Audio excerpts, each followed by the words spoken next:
Yang dah pandai buat mi goreng, skip je video ni. Sebab video kali ni special sikit. Nina nak gunakan seafood dalam mi goreng Nina kali ni.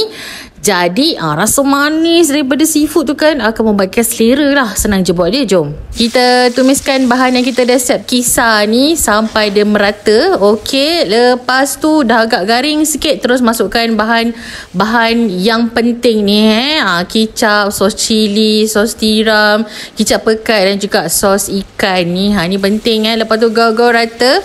Pastikan dia dah mendidih dulu. Tapi jangan sampai hangus. Lepas tu terus masukkan seafood kita. Ni dah siap cuci dan siap bersih. Ketam, udang dan juga sotong. Tak payah letak air, nanti dia akan keluarkan air sendiri. Jadi kita punya mi tu akan ada rasa basah-basah sikit tau. Lepas tu dah nampak cantik, terus masukkan mi kuning kita. Nina rendam je ya mi kuning ni untuk hilangkan bau kapur dia tu. Takkan sayur-sayuran yang kita suka, tomato sikit dan gaul rata. Dah senang tu je.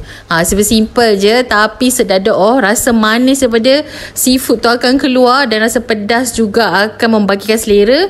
Tak percaya? Cubalah buat. Itu saja untuk kali ni. Bye-bye.